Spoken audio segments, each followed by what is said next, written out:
Faannoon galte taaftillee ni galte naa qabadhaa. TPLF mooraa 3 baate amma. Ufii wal dhukkisiisu jirti amma. Laala. Siyaasa Itoophiyaa mi'as laala. Warri Jawaar fa'aa abdatanii, Baqqeen fa'aa abdatanii, Isqeel Gabbisaa fa'aa abdatanii, wal geennee akkana goonaa waa mara sirreessinee dhufne isaan nuun jedhanii faannoodhaaf TPLF. Abbaan guddaan duuba jiru Ijipti. Abbaan itti aanaan Shaabiyaa. Shaabiyaa balaa isiin takkaa quban qabneetu asiyaasa hodhee itti bu'e. Balaa inni niyyatin seneetarri Ameerikaa warri amma Ameerikaa irraa dabre kun yoo hojiitti hiikame amma. Wanni kun guyyaa gabaabduu keessaa hiikamuu deema. Hiikame daan. Gabaan addaan galtee jechuudha. Maaliif Ijipti harki isii waa dalagaa jirtuun asiyaasa furqiiti. Shanee qabadhuu, Jawaariin fa'aa qabadhuu, Faannoo qabadhuu, TPLFiin qabadhuu. Abbaan halaqaa olii gadi akaayee akkas godhaa kana godhaa gartee jedhee waamee olii gad dha'u jiru isaa jechuudha. Inni amma jaarsi qaata gartee jedhee qaraa dhumatee gartee gogad deebi'ame sunuu amma jiruun qabu. Maaliif namoonni duraa mul'atu koortii addunyaa dhaabadha. Yakkaa badii kalee dalageeffadha gartee dhaabbata gogoguu jira takkedha. Jeneraalonni TPLF Tigraay tagalte tun hayyummaa beekumsa jalaa isinillee agartan wanni isinitti mun jiru. Geetaachoo Raddaa bakka biraa jira. Gabra Tsiyoon bakka biraa jira. Jeneraal Tsaarqaan bakka biraa. Hundinuu uummanni gandaa qottoo qabatee eegu jira uummanni isaanii. Jiruun qabu uummanni. Waggaa 17 dargii lolchiisan uummata. Waggaa 27 maqaa uummata kanaatiin daldalaniiti. Uummanni daaraa ta'ee kawaa takka onnan go'e maqalee xiqqoo karaa gubbaa waannaa siidaa maal jennee didimanitti dhiisanii. Gaafa balaan itti buute akka asii baqattu fooqii asii ijaartee waan asii saamte asuma gannattee haga qara Ameerikaa Awustiraaliyaa baafatte malee uummataan uf dhooftee banne kaanuu Tigree ta'uu nu fixaa jiran jettee jala seentee uummata meeqamoo cabgootee daaraa gootee uummata caphee uummanni biyyee isa nyaattee la salphinna takkaa salphateen agarra argee daaraa ta'e uummanni lafatti bane. Ardhallee uummata san keessatti deebitee dirqamaan laalama qawweetti qabaniiti bane yoo uummanni hiriira bahee ni fitti. Ufii wal fitti gartee boombii walitti darbu balaa achi keessatti deemaa jiru yoo isin agartan uummanni kana biraan nuti ammaa achi isiniif jecha akka ta'een uummanni Tigraay hin jenneen isiniif jecha hin dhumanne jechuun jira arge kaa uummanni galgala arge bara uummanni amma.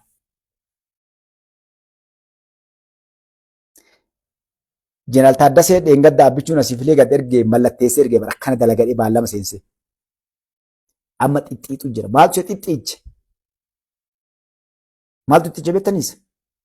Gamas laalee gamana laaleeti sodaan isaan qabdu bara moonni hundinuu yeroo amananii waatti kennanillee gantuun maali beektuusi. Abbichuu kana namni akka nama garii nama atama imaana qabu rabbi sodaatu gartee akka hin sodaata namni hattuu. Amma Jawaarfaati Baqqalaa maal kun surreetti albaatii bara maaliif beektu? Muummichi ministeera akkan ajjeefnellee ni beekti. Akka hidheen dararreellee dhibbaa naasii caalaa beekti. Jarri hawwiin jaraa osoo hidhe ajjeecha namuun jaalatu. Osoo hidhee uummanni fincilee ka'ee dhageettii horatanii barbaadan. Gaafa mana hidhaa jiran saboonni nyaata didanii ufuqqisanii akkuma warri jedhu haa jennu mee agas deemanii maali? Nyaachisee gagabbisee uummanni gabbatee akka nu lallaaltee abboo maaltu deemaa jira? Gagabbannee warri bar miidiyaa addunyaa irraa dhufanii ilaalanii gaafatanii rakkoo maal qabdan waa takkallee. Maal Jawaar rakkoo tokko hin qabnu daqiiqaan telefoona maatiin dubbisan nu xiqqeessan san nu dabalchiisan isa illee hin dabalaniif. Anaaf Baqqalaa bakka akka nu deebisan hin deebisan. Maal jedhee abdii illee kan isaaf hin dhufin na dubbisaadheen jarri bar dhaabattee maal jette gaazexeessitoonni hordoftan yeroo san isa jalqabaa Itoophiyaa keessa jedhan tokko poolis nu bira dhaabbatee nu caqasin lammata sa'atii agas jedhanii kan nuun kennin gaafa durii qawwee nu qabanii daqiiqaa nu kennan barbira gamaa gamana kan nu dhaabbatanii daqiiqaan sun yeroo geette qawwee afaan qawweetiin darbanii achi nu araneet. Har'a namni qawwee nu bira dhaabbatu jiru warri garteen nagaa keenya eeguudhaaf achi dhaabbata kaan gaafannee hifannee abdii illeen nallee dubbisaa jedhe. Abdii illeen dubbisan maal jedhe abdii illeen eenyu na barreessame. Abdii illeen waan jedhe an takka jiru akkanaa argeen beekuu jedhe nyaanni manaa naa dhufa kan fedhe gosti an fedhe waan an barbaade guutuun naa dhufa jedhe. Mannidhaa bas kitaaba dubbisuu barreessuu TV waan barbaadde kunnaan taane waan akkasii naa galchaatti sii galchanii ilaaluu.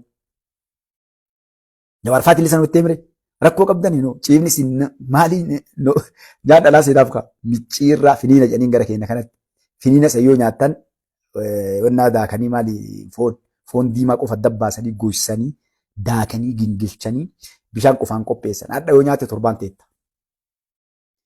Kana fidanii akka ocholoonii dur ijoolleen gugubduu gubanii firaash keessa guuranii fiiti miskiin jedhan shaamini biroodha. Nyaati nyaannu jedhan danii bakka hundaa sii galee gowwaa barbaadan dhaqanii onnaa keessaatti gabbaa sanbachoo micciirraa fonnaa jarachi keessa keette. Maaliif uummanni gagabbatee wanni isaan barbaadan huqqatanii akka abbichuun ajjeefnellee namoota dhageettii qabayyoo ajjeesan mootummaan balaa ofii bita malee bu'aan argatu bara. Mootummaa gowwaa malee nama beekamuun ajjeesu mootummaan onnaan. Kana mara ilaalanii silaa hidhanii achi keessa isaan qaqallatanii amnistiin dhaqxee ilaaltee human raayitiin warri gartee reed kiroosii wanni adda addaa kun dhaqxee ilaaltee des rakkoo uummata dararaa jiraa mootummaan kun dikteetaraa hajanii barbaadde yaala. Abbichuun akkas godhee bitee osuma jarri quba hin qabne kan mana murtii dadachaa tuutu jedhee yaase abbichuun eewutuu san iyyuu bade. Laala jedhamee waa isinii maal. Namtichi peestaalaan deematu kun gaazexeessaan warra faannoo kuni peestaala isaa fudhatee namticha ammoo jagna akkasii rabbiin nan garsiifne akkuma hayyuu liban namtichi jabaadha lafa bade malee. Peestaala boora malee illee qabatu rooma hidhaattu kennuun beeku. Peestaala isaa fudhatee halkaniin inni daallaa ta'uu jedhee bayliteedhan. Isindir naggaa bala namtichi bala namticha jaan qabne wayiti namtichi osoo nama qabaatee nama jabaa. Peestaalatti isaa fudhatee baye. Jawwee kan kee dadhabu ka harkisii jedhan gad harkisii dadhabanii tuma harka cabsanii ba'a. Beektu kana wallaahi obboleewwanti ni dubbanna kaa dhugaa jirtu. Jawween alootaaf lamin utaa alootaaf lamin yigallu nyaan maa inyaalle tokko nyaan beeta minna darso. Ay mangalla yigalla nyaarso maan noommi galli. Iyyi kaa jawwee waan dalage beeka kaa. Waraabessi waan halkan dalage beekaa guyyaa nama dhiyeessaa jedhan. Maaltu aga sodaachise jawaar hin beektu. Eega jawaar hidhame manni hidhaa qawuxiin buutee barbalaan. Namni kaa qeerroon yaatee kutaa 11 keessaa dachiintu waliin buutee inumaa caalu ajjeestanii ammallee jawwee kenna daaddaa hiitanii qabsaayaa nama jijjiirama kana fidanii gayyaan jedhe. Oromoon tokko mara hidhaatu dirqiin erganii abboo salphannee dhaqaa gaafadhaa jedhee baandaa warri seela yaa'u kuni waa agartee namni dhadhaqaa ture. Jawaar kan arge inni dubbatee namaa jedhe jawaar beektaa lamuu siyaasaa waan jedhe ittiin seenuu dha dirqiin itti deebistee guddoon dhatte warroonni rabbi si haa balleessu namtichaan akalee nu balleessite si waliin hanne si waliin kijibne qileen nu naxxee bada salphataa rabbi si haa salphisu akkana itti taa'inuma baay'ee deebiin deebisee baay'ee wallaahi beektu waan akkasii deebisee warri ijaarii bara warri gartee girri isaanii kalee walii waa bunna jedhanii gartee aabbichuu ajjeefna jedhanii waliin akka ajjanii hoolaa baatee fidaa ture dhawfalchaa kaa dhiifama. Akkasii bara hoolaa baatanii makiinaaf yeroo gabbuusa inni na argu jedhee jala seena gartee sheekii fi abbaan qabeenyaa gurguddaan kunneen gartee hoolaan kam ka jawaarii ta'u jedhanii gartee sangaan qixaa kan gartee jala taa'anii kitaaba onnaa dhaqaa dubbisaa kitaaba beetii. Xiqqii bar namticha salaatinii fi hambii xiqqi nama rahmata nu godhe malee uummanni akkasii. Guyyaa duraa torbaan takkan eegan bis qeerroon amma gayyaatee dachiintu waliin buqqaatee araa kiiloo abbichuu baasanii jawaanii achi kaaniif eegan jawween namni abbaa kiyya kana jedheen hin jiru. Waan anaasa'u kijiba yoo jettan viidiyoo sana duuba deebi'a yeroo daraartuun dhattee dubbistu laala. Harki kun kana ta'e kan ta'e rabbi naadhis tokko cabe. Ijoollee as gubbaa ta'e jagnaan nu jette amma. Mee jawaariin bira mee dheerate dhiin. Yoo inni dallaayame waan fedhe cabsee inni lixin. Gaaf kam agarran gaafa siyaatilitti uummanni Amaaraa hiriiratti bahe Ameerikaa. Nama Ameerikaa wardi aan deemu. Jawaar malee agartanii jiran. Nama Ameerikaa keessa boodigaardii qabatee deemu. Nam tokko maqaa jedhamu jiru warree keessatti. Nam tokko. Uummata koominitii akkasii jala dhaabbatu dhiisi adda kee akka feetii yoo adeemni maqaa jedhamu jiru. Nageenyi jira haree ijoollee. Waa gootanii re'een dhufaa achi jira mataa hooqatee dhufu dura yeroo sadii Oromootti dhagaa kaanam ooftanii waa ganna baasistanii bara. Warri siyaatiin lama ormaa mi'am. Balbi'u yeroo meeqa riqicha gubbaa deebi'e karaarraa firiwee irraa deebi'e. Amma haalli hama jedhanii ijoollee dhumataa Eenyu fannoo lola Ameerikaa keessaa najjisan jedhu bara. Nama waliin bu'ee maaliin galti? Abboo salphinnaa. Egaa abboo salphinnaa Oromoo Amaarri Oromoo ari'e jechuun nuu salphinnaa kootti akkasii fidan. Na waamtee bar girrisaan ajjeesu nu barbaaddu tuni. Girrisaan ajjeesu nu barbaaddu tuni Mustafaa hadha kaa guyyaan dhiiraa hadha Oromoo fi nafxanyaa koottuu naan jedha yoo an dhaqu dallanii mana galchan. Hin boo'ina warra siyaatiin soorii. Hedduun keessan ta'uu battanii illee na of oolchaa hin boo'inaa kaa garuu amman dubbadhaadha.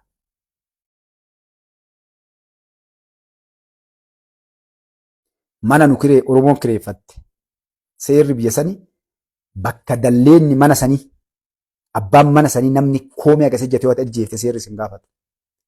Oromoo ari'anii mana galchitee Amaar nafxanyaan dhiifama Amaarami mana galchitee yanatti dhaqee poolisii waan naan jedhe deemi galii maal jedhe akkamiin gal nu kireeffate bakkeenna kun reportiin kun bakki kun jedhee ati Oromoo warri kun galee adda kan keeti maal fudhate deemi isillee seenuu waliin naan jedhan jechuudha. Agartan viidiyoo jira warri hedduun keessanii qabdan jedhee yaada. Wallaahi rabbi jennata ofiin haa dhorkatu waan kijibu. Nagaa Oromoo obboleessi kee tokko waan naan jedhe bar Mustafaa yeroo sansi mataa dhoofnee faladhee lafa buufna jennee walirraa si dhoorgine bannaan jedhe. Ijoolleen gariin ammoo shugguxii ofirraa qaba jedhanii akkasii wanna jedhan malee bar gaafasa wallaahi ni jira obboleessi kiyyaadha siyaatiin jira. Bar aneen nuu dhufe bar jawaarii lolaadha bar. Garee jawaartu warra nafxanyaa dheessitee mana galteet ana ammoo osoo argiteen ajjeesuudhaaf karaa dhabdee poolisaaf rakkatte malee achi noona goote jechuudha. Tana Oromoon laalaa lammiiti. Saba kiyyas laalaa. Kanaaf wanni kana mara keessanii deemeen maal na folchaa. Duulli biyya teenya irratti nurratti bahe saba kana irratti nurratti bahe akka Oromootitti rakkinni nu qabnu. Yoo ati Oromoo qulqulluu taate naman na deeggaraa na jala deemaa jette I'm sorry. Wallaahi hin eegin. Oromoo qulqulluu yoo ati hin eegin. Yoo jijjiiramni amma dhufe mootummaan kun dhufee uf duratti uummanni keenya uf argee as bahe malee. Oromoo qulqulluu Harargee ta'e, Jimma ta'e, Gujii ta'e, Wallagga ta'e bakka feete mee takka fakkii isin kaasa. Wallagga keessatti ijoolleen Wallaggaa qulqulluun qabsoo dabalamteen waliin dhumatte. Wallaggi qulqulluun Oromoon warri waa tuqaa qabu yoo xiqqaate waan biraa yoo hafe jaartii nafxanyaa fuudhe. Bes nagaa ba'a. Ati waan warra waliin qabaadhu yookaan diqaalaa warraa ta'u yookaan ergamaa warraa ta'u yookaan wayii waliidhaa qabaachuu. Wallaggaan qulqulluun qabsoo bayan namni akka jaal gammachiis fa'a. Warri Oromoon tokko nuti guutuun ni dhumate. Feetu Jimma ta'e, feetu Shawaa, Gujii, Harargee, Baalee, Arsii bakka feete ta'e. Oromoo qulqulluu yoo ati qulqulluu saba kanaaf dhugama saniin quuqamtaa hin faajiin yoo qara siin galiin dubbiin. Ammoo gabba ilaal ni gartaa. Yoo qarallee hin bahin gabba ilaal. Maaliif jaran akka kana munaafiqni hedduu kaakuu guddisa jedhan. Saba kan akka silaa anitti isin amansiifatu dadhabe malee hojiin arginee hisdiin ni jirti namni waliin haafuun. Himmi jira bara kun uuma jiru. Ofii osoo danda'e dayyuusni illee jagna ta'ee abbaa qabeenyaa illee himmi jira. Ta Oromoo rabbiin takkaa wanni bar nu cabse rabbiin gootummaa hayyummaa qabeenya waa mara nu kenne maal nu kenne hisdi hinaaffaa diqaalaan dhufnaan jala yaani dayyuusni dhufnaan jala yaani wallaalaan dhufnaan jagna goone jagni dhufnaan goonni dhufnaan sabboonaan dhufnaan kopheen irra deemna. Rakkoon teenna isii tana kanaaf isin dheeradhe ilmaan Oromoodha wonne kana keessa ni deeme maal laalaa. Dhiira kennaa miti dubartii teenna laalaa Adaanichi. Adda Adaanichi laalaa. Wallaahi jagna akkasii an dhiira illee agarre. Waan isiin cabsitee magaalaa kana jijjiirte. Duula isiin chaalenjii isiin keessa dabarte ilmi dhiiraa tokko keessa hin dabarre. Hadha maqaan aabbichu gubbaa ol fuunee haa jennu malee. Magaalaa kan akkasiin itti jijjiirte waan